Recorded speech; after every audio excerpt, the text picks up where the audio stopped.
एक चोर की।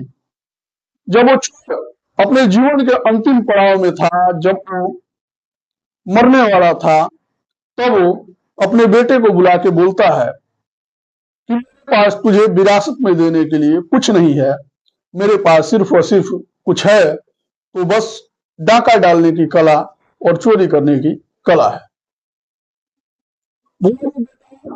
मैं तो मर रहा हूं, लेकिन मरते मरते मैं तुम्हें कुछ बात बताना चाहता हूं।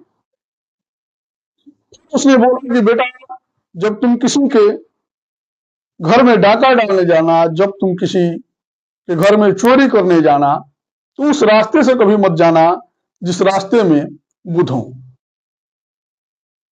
अगर गलती से उस रास्ते से तुम चले भी गए, तो कभी भी बुद्ध के जनसभा के तरफ नजर उठा के मत देखना।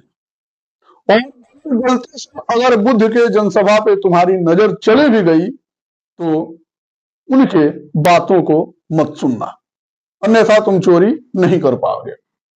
बेटा ने बोला जी पिताजी, और ठीक जैसे उसने बोला जी, वैसे वो चोर प्राण त्याग गया और भगवान का प्यारा हो गया। कुछ दिन बीते, कुछ सप्ताह बीते, कुछ महीने बीते, और बीतने के बाद चोर के घर में राशन पानी का किल्लत होने लगा। उस चोर के पुत्र ने, यानी कि अब वो भी चोर था, उसने सोचा कि आज मैं चोरी करने जाऊंगा। फिर वो चोरी करने के लिए निकल पड़ा। चोरी करने के लिए निकल पड़ा, फिर उसने प्लान बनाई कि कहाँ चोरी करना है। तो फिर उसने अपने मिजाज में इस बात को बैठाया कि मुझे फला राजा के घर चोरी करना है। चोरी करने के लिए निकल रहा था, उसी रास्ते से निकल पड़ा जिस रास्ते में बुद्ध थे।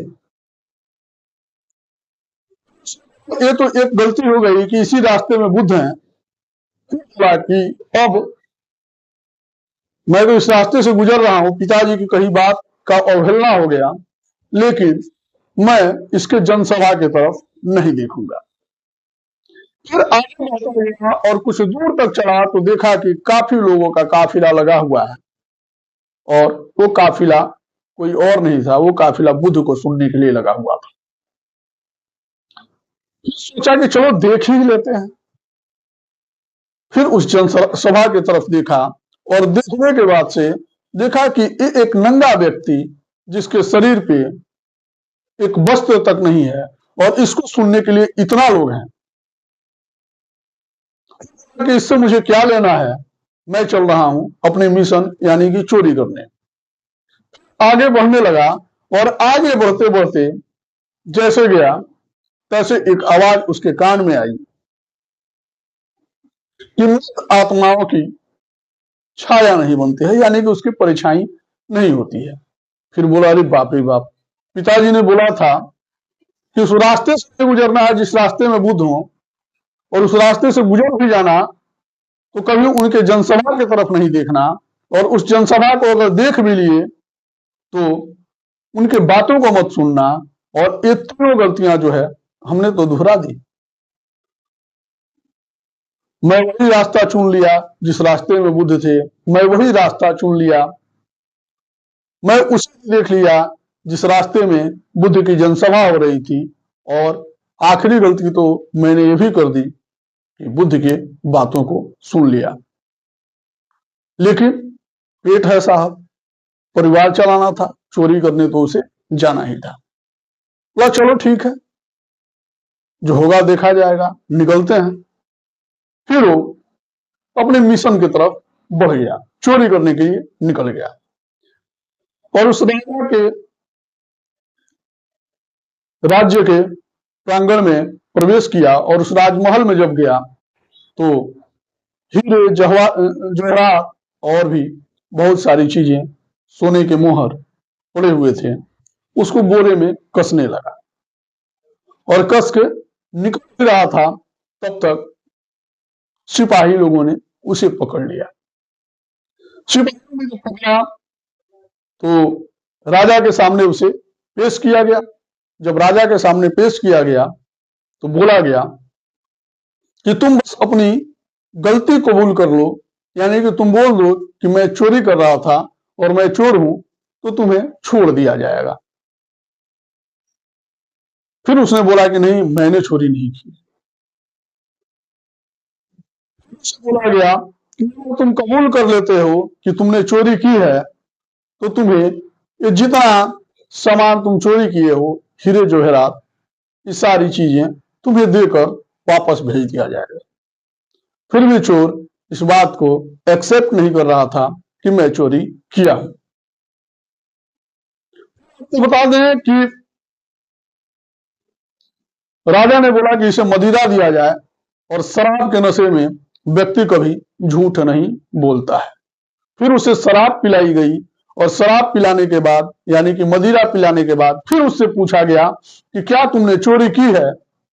तो उसका जवाब यही था कि नहीं राजन, नहीं राजा, मैंने चोरी नहीं की है। क्या कि अप्सराओं के बीच उसको लेकर जाया गया, और जहां एकदम लाइट बत्ती और अप्सराएं नृत्य कर रही थी, और वहां पे राजा सिंहासन पे बैठे हुए थे। फिर वहां पे चोर ने पूछा कि मैं कहाँ हूं? तो राजा और सिपाहियों के द्वारा ये बताया गया कि तुम स्वर्ग में आ चुके हो। और अगर तुम सच बोलते हो, अगर तुम इस बात को कबूल कर लेते हो कि चोरी तुमने की है, तो तुमको यहीं पे रहने दिया जाएगा, अन्यथा तुम्हें नर्क भेजा जाएगा, क्योंकि तुम अब मर चुके। फिर चोर काफी चिंतित चिंतित था और काफी चिंता में था, और चिंताग्रस्त चोर ने सोचा कि चलो अब कबूल कर ही लेते हैं कि हाँ, हमने चोरी की है। फिर जैसे ही वो कबूल करने वाला था कि हाँ, हमने चोरी की है और मैं चोर हूं, वैसे ही बुद्ध की कही बातें उसको याद आ गई कि मृत आत्माओं की परछाई नहीं होती, यानी कि उसका छाया नहीं बनता है। फिर क्या? उसने बोला नहीं साहब, नहीं नहीं, हमने चोरी नहीं की है। और यही कारण था कि राजा ने बोला कि चलो इसे माफ करते हैं, और उसे छोड़ दिया गया, और उसे हीरे जवाहरात के साथ भेज दिया गया वापस कि तुम जा सकते हो। जैसे ही वो हीरे और जवाहरात को लेकर निकल रहा था, फिर उसे याद आया कि एक बुद्ध की कही गई बात को सुनने के बाद मेरी जान बच गई। सोचो वो व्यक्ति कितना महान है, वो व्यक्ति कितना समृद्धशाली है अपने आप में, वो व्यक्ति कितना कीर्तिमान स्थापित किया है अपने जीवन में, कि उसकी एक बात से हमारी जान बच गई। अगर मैं बुद्ध को सुनता, अगर बुद्ध को समझता, तो मेरी जीवन कुछ और होती। और वहां से वो क्या करता है कि सारे हीरे और जवाहरात को छोड़ के और वहां से निकल पड़ता है, और जाके बुद्ध के शरण में नतमस्तक हो जाता है, और फिर बुद्ध के राह पे चलने लगता है, और फिर उसकी जीवन जो है उचित तरीके से चलने लगती है।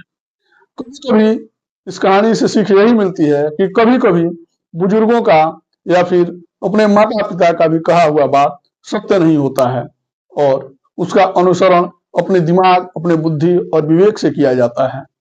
इस कहानी से यही सीख मिलती है।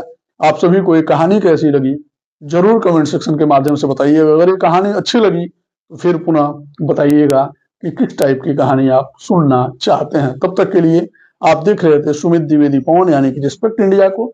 मिलते हैं फिर, बाय बाय, थैंक यू।